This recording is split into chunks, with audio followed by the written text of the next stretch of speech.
મિત્રો તમારું બધાનું સ્વાગત છે આપણી ચેનલમાં। આજે આપણે વાત કરીશું કે તમે ઈ-કેવાયસી કેવી રીતે કરી શકો છો।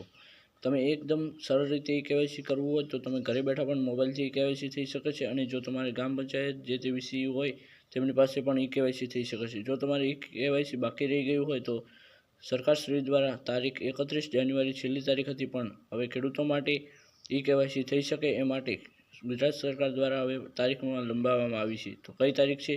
તો 15 ફેબ્રુઆરી એ લાસ્ટ તારીખ છે। તો સૌપ્રથમ તમે વાત કરી દઈએ તો તમે તમારા મોબાઈલ ઉપર પ્લે સ્ટોરમાં જઈને તમે માય રેશન એપ ડાઉનલોડ કરીને પણ તમારા ઘરે મોબાઈલમાં ઈ-કેવાયસી કરી શકો છો, જે પણ સભ્યોનું બાકી હોય। એના માટે આપણે મલાદેશ 789 ચેનલ ઉપર જઈને તમે વિડીયો જોઈ શકો છો, જે વિડીયો બનાવવામાં આવ્યો છે ઈ-કેવાયસી માટે। તો એ વિડીયો તમારા માટે ખૂબ ઉપયોગી છે। અને જો તમારે એમ ના કરવું હોય તો તમે તમારા ગ્રામ પંચાયત જે તે વીસી પાસે પણ જઈને ઈ-કેવાયસી કરાવી શકો છો। જય હિન્દ, જય ભારત।